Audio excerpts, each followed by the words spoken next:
I wanted to talk today about speaking up and sharing our voices because it's something I've just innately been doing for a long time. I'm quite outspoken, but I think it's good to be outspoken. You know, why should we conform and be mirrors of each other and just be pawns in other people's world? You know, it's not the way we should be. We should be authentic. But something I've noticed with speaking in general is there's different types. You know, you're going to have people that are a bit more subtle, people a bit more outspoken, a bit more aggressive, assertive. But the two main differences I've noticed, and I'm quite mesmerised by it, is some people are scripted, so they'll write their whole speech down and then they'll read from that paper, and I love it. I love it. But I'm off the cusp. I'll have a topic in mind and I'll just freeball it. It could last 15 minutes, could last an hour. I could just go on and on and on because it's just like innately within me, whatever the topic is. So I'm just going to go off on a tangent. And that's how I am. But the reason I say I like the fact that some people are scripted is it's very articulate. So they've sculpted it in a way. Like, for instance, I've wrote my books and when I narrate my audiobooks, of course, that is scripted. So I have done and can do both. And of course, I think when we read from a script, it's far more precise. So we can narrow that point down really, really, really sharply.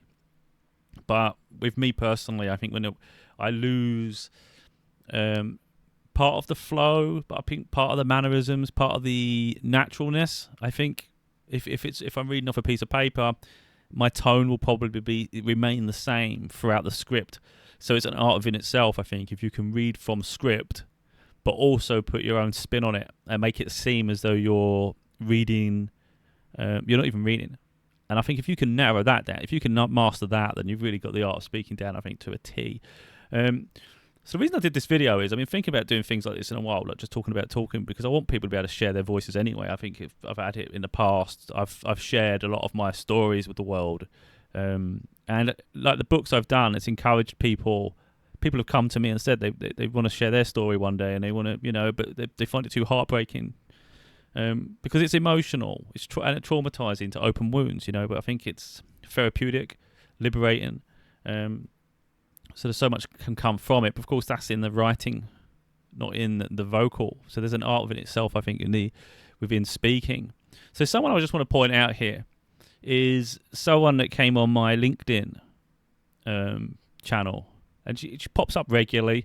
I use it as signs because I'm very spiritual, so I have a lot of signs in my life. So I'm not looking for guidance from anybody, but I think sometimes if I see something specific, it's almost like a jolt and a sign of, you know, what's to come, what I should be working on, what I should be talking about, things like this.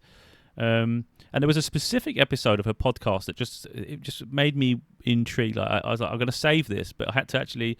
So not only have I had to save it, I lost the save, so I've had to go out of my way to sort of look for it again. So it just shows how much it impacted me, even just the title of it and the content. Now I probably listened to maybe 20%. Because I didn't really need the content, and again, that's not a slant on anybody. It's just I didn't feel I needed it. It was already like stuff within me, but I recognised the beauty in it. I absolutely loved it, and I just thought this is really a lot of people. They do things for their own self gratification and self gains, and it may very well be the case because we don't know. You never know someone's true intentions, but she seems absolutely sincere, and even if they're not sincere, that's irrelevant, because even if someone's out to gain something, if they're helping someone along the way, where's the harm in it? You know, we all want to achieve and establish ourselves and go on to grow and evolve, you know, so there has to be growth within it, of course. You know, like for instance, I do my videos, you know, it'd be nice to see growth within the channel, within the content. But I don't look for that personally. I obviously look at the numbers and it's nice to see it go up. But if the numbers don't grow, do I stop making content? No, because I don't do it specifically for an audience to appreciate or criticize. I do it because I have something to say, so I share my voice. And it's the same within my books. It's like I don't care if anybody reads my books. If I didn't stop at the first one, and I'm not going to stop at the recent one. You know, it will continue because I have a lot to say. And the way I see it is, and it's exactly what I'm just going to point her out before I continue, because I don't want to sort of ramble on and we lose track of like what it is. I'm probably going to say her name wrong now. But Tricia Brouk, I bought her book earlier in the year. You know, after she approached me through LinkedIn. So I bought her book. I haven't actually sat down to read it, but it's actually one of the books I intend to read very soon. Like I say, I've been too busy writing my books. I'm creating my own content right now. I don't tend to get sidetracked by many things, but I have some downtime now, and it's something I intend to look at, because it's not something I've ever looked to enhance. I can innately talk, as I'm doing now. You know, it's the idea that I would need any coaching or teaching in that way. It seems bizarre because I can talk. But like I just said at the beginning, when we have a structured way of talking, we can get to the point quicker, and it's more profound and impactful. And that's probably something I will learn. There was a certain passage in her book, actually, when I was scrolling through it when I first got it, and I went, "Whoa, that's good." Even if I just took that one headline and I learned from that, that's great. So I know this book will be of help, not only to me, but it'll be helpful to anybody. So anyway, if we just get back to what I was doing. I've probably completely lost track now. And again, that proves my point, is when we're sculpted, I guess, we don't lose track. We don't go off topic. But I like the fact that she's helping people. You know, she's intent on giving people a voice. And so, and there was something I listened to in the podcast, one of the podcasts she did. It was, even if you're not an author, even if you're not a speaker, you still have a voice and you've still got a story. And that's kind of what I've been trying to drill into people as well. It's just that thing of, we all have something within us where we've experienced, and it's from that experience that we share. Because when I wrote my first book of Father's Daughter, I had a lot of positive reaction from women, which I didn't expect. I thought I'd be attacked by women, to be honest, because I'm, you know, just from the content of the book, you'd think I would. But there was most were incredibly supportive. There was one person, female, who, it doesn't even matter that she was female. It could be a man anyway. It doesn't. The argument that she made was, in my eyes, was irrelevant. She said, like, who do you think you are telling a story like that when you're not a qualified psychologist or something? I was just talking about my personal trauma. I was showing the story, what I had been through, what I'd endured, and I just recounted events. You don't need a psychologist for that, or a psychiatrist. And most of them have only learnt from books anyway. I'm talking from experience, from personal experience. I felt I was more qualified than anyone to tell my story. How bizarre. But that's kind of what Tricia's saying here. We all have a voice, and we all have sort of a story to tell from experience. And it's something else I've figured out along the way as well. I thought a long time ago is our voice. Some people are waiting to hear from us. It's like someone is going to hear my voice, and it's going to strike a chord within them, and it will help sort of project them forward, propel them forward. Because I'm going off of topic here, off the talking at the moment, because it's like the whole point of the speaking, the whole point of what I create.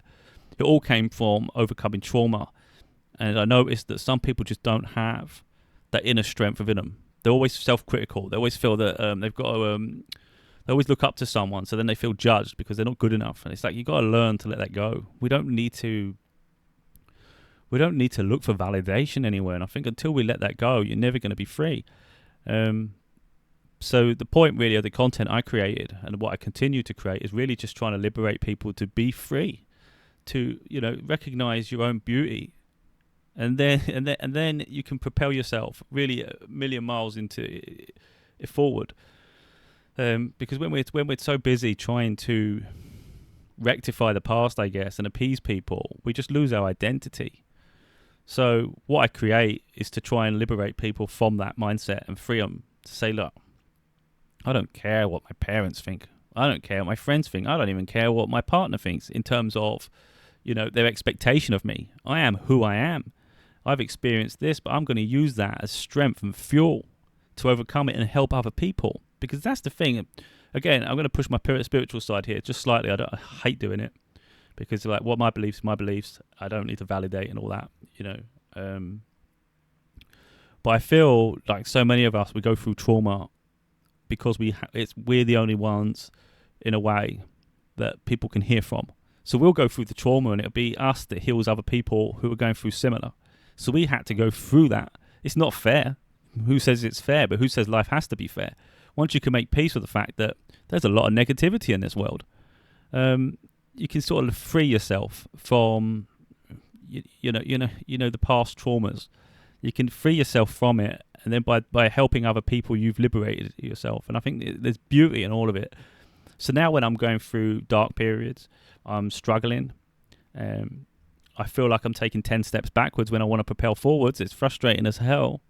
In my mind, I should be wealthy. I should be doing well. I should have an audience. I should be making bigger impacts, bigger strides. But I still have, obviously, if I ain't where I want to be, it's because I haven't completed my journey yet. In my eyes, I still got to go through these trials and tribulations that other people need to learn from. So I'm going to learn from them too. So I'm going to go through some of this nonsense and some of this battles, really. I'm going to be put in the fire here, because if I can't overcome it, then how the hell can I show someone how to overcome it? But if I can grow from this and transcend the circumstance, then I can. So it goes full circle on us sharing our voice. Because if I can go through this and share my voice and hopefully impact a few people, but it's like Tricia said, even if we only help one person, we may very well change a life. And in all of this, I know I've already done that, because people already come to me from a father's daughter. And literally, people have just approached me out of nowhere, people I didn't even know before. They said wonderful things, and it's like I knew I touched a soul, But that is what pushes me on to continue pursuing my goals and dreams now, because if I can do it once, I can do it twice. If I can do it twice, then I can keep doing this, So everything I have to say will be heard when it's supposed to be heard. So it may very well be in my own personal space that I'm ahead of my time. Perhaps I'm going too fast. Perhaps I'm going too fast for the universe to keep up, Because literally with my books, for instance, they're every year. I'm writing books when people haven't even read the other books. But I can't wait for people to catch up with me and be on the same level. But there'll be a time when I stop, and then people can catch up. Or maybe no one hears it or reads it, or maybe no one even cares. But it helped me because it's therapeutic, So I think when we share our voices, it doesn't only help other people, it helps us too. Because it helps us process trauma, our past, our experiences. And then it makes us stronger and wiser. Because then we grow and our voice gets stronger. Yeah. And our voice gets more confident. So people will share their opinions with me. They'll put the weight of their life on me. And they'll put their opinions on me. And because I'm quite resilient, I can be stubborn. I can be opinionated. And ultimately, I'm quite confident in who I am. What a lot of people do, not people sincerely looking for help or looking to grow. This is people that want to be overbearing and dominant. They'll try to push their will onto me, try to suppress me, and try to lower my voice. Try to give me less of an impact, because that happens in my life. It happens all the time. I have people that do this. There was even recently, if I can find it, someone came at me in a video. Now they might have been being kind and fair. I honestly don't know. I took it as a bit of an insult, but that could be me just being overthinking it. Really, let me just see if I can find it, because I think it was quite good. I hope the volume don't kick off. Wait a minute, just trying to do two things at once here. When I say I hadn't actually planned it, I was going to use this, but I should have prepared. But again, that's with the I'm going all over the place here. Wait a minute. Leaving. It was in my video, thinking out loud, leaving and changing jobs. Someone left a comment. It's going to start audio. I know it is. Okay, forget that. So they said, how do you know what you're running to if you don't know what you're running from? Now, I see things like this all the time. This is again, I don't want to be critical of people, but some people take snippets of other people's work. They will hear a line, they'll read a book, they'll see something on social media, and they think they're like gurus now, life gurus, because they've heard something profound, and they've put their own spin on it. Now, this guy, I've got a feeling, whoever this is probably copying and pasting that everywhere, trying to be outsmart someone, trying to ridicule someone, trying to put them down. So we read it again. How do you know what you're running to if you don't know what you were running from? Now, it's catchy. It's catchy. And I think when you go on a deep enough, if you go on a deep enough tangent, if I was writing that in my book, for instance, I could go on a deep tangent and you could look at that. Yeah, how can you know where you're going if you don't know where you're coming from, sort of thing, you know? You've got to figure your past out before you can go forward. I can understand that. But I think had they listened to the content of my video, they would know that I understand myself, I understand my past, and I understand where I'm going and what I want. So it was kind of pointless. So it's someone trying to act smart. And again, this is just another typified example of how people often try to suppress me. They try to make me look stupid. But immediately, I think within set like minutes of me seeing that, straight away when I saw it, I put, that's a catchy line. But when the goal is to align with a community that supports and appreciates each other, the destination is clear. And leaving something isn't running away, instead walking away from something that's outlived itself. When we close doors and embrace new opportunities, we give ourselves a chance to find our happiness, and at the least, it's potentially a step closer. I knew where I was coming from. It was close the door, start a new journey. I think some people, I wrote this in one of my books actually. I know I'm going to go completely off here, but in one of my books I was writing about things like this, where we close door chapters. Too many people struggle to let go of people and circumstances. So what it is, our life is all like chapters. We'll go through new experience, and every new experience is a new chapter. And sometimes we're supposed to close a chapter, and then embrace the new experience without trying to have that safety net. Because sometimes people have safety net that you want to just naturally fall back into if it ain't going to work out. But then that means you've prepared yourself for failure. You've expected failure. But if you just let go completely and embrace that new experience, then you can really just elevate. So we often try to bring people and circumstances where we're not supposed to go, where they're not supposed to go, So that's kind of what I'm saying here. I'm closing a chapter. I'm moving on. That experience outlived itself. I learned from it. It wasn't doing me any service to continue in that path. It was like I left a job, and the job provided me with financial security, stability. But that's all it did. The other side of me stifled my growth, frustrated the life out of me because I was around people that just gossip and sort of bring each other down all the time, and they're always too ambitious, but they don't support each other. So I'm in a toxic environment, but I'm gaining money. I coped as long as I could. Everyone has breaking points, and it's like even for my own sanity, I had to get out of there. No amount of money can keep me somewhere like that. So I left. So that's kind of where that is. But again, I'm confident that the right people will hear what I have to say, and it will wake something in them. Either something I say helps project them forward, helps heal something, or helps give them some sort of like idea of what they want to do. Maybe something I'm doing, they want to do something similar. Why not? We all, like we say, we all have a voice. But there's one thing I just wanted to finish on, because I know it's not about the speaking now, it's about the book. There was an article, not an article, but someone posted on LinkedIn about like something really bad had happened. They were conned out of a load of money. It was a circumstance. But I see this all too often, not with the conning, but this book publishing. So all my books I self-published. I've done all myself. I probably don't give myself enough credit for what I do. But I did all of it myself. So I can create the covers, I can do the editing, I can do obviously the writing because I'm the author. I do the formatting. It takes a little time. It takes me maybe the day to format it in the end. It's frustrating. There's parts I absolutely hate doing. But when we become self-sufficient, we can do an awful lot. And I think if you can write a book, there's nothing within someone not to be able to finish it themselves. You've got to just learn to be self-critical and really analyse what you're trying to say and just be open and honest with yourself. Because people are paying too much money to other companies to finish and produce your own work.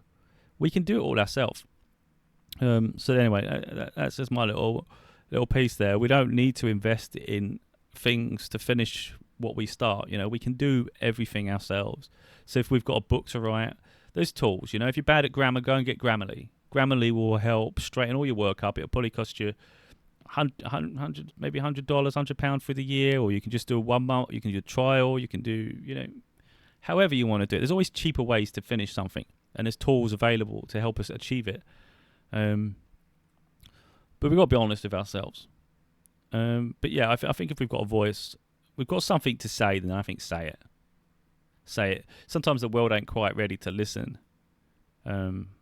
But, our voices have impact and meaning. I mean, the things I say in my books haven't been read yet because some people haven't read it yet. And some things are going to really ruffle some feathers. I've talked about the cancel culture in my recent book. I've talked about the negative, press, the news press. I absolutely hate the news press. I think the way they report headlines is I actually find deplorable. They ruin lives for a headline, because you can tell a story, but you don't have to actually reveal names. I don't see the point of that. And at the very least, if you're going to reveal names, make sure you have all the facts straight and there's been a judgment in court or something. Don't release names before the story's complete, because that person's name will forever be tarnished. And I don't like that. I think it's cruel. It's barbaric. And that just sets me up to be attacked in future, I guess. But again, I'm not really someone that cares. I've got something to say, I'm going to say it. But anyway, yeah, I want to say, I don't want to say that anything that I have to say is my own personal opinion. Tricia doesn't. I don't know Tricia enough to even sort of mention her name in this video, really. But I felt, because something I'd seen or read, I felt she deserved credit for the fact that it was part of the process of what made me create this video right now. And I think that's important, to give credit where it's due.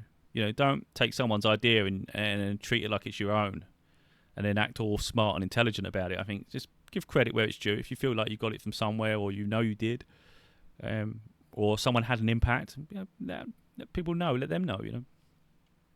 But yeah, I think our voice has impact. We can change lives, and I think we should be doing that. I really do.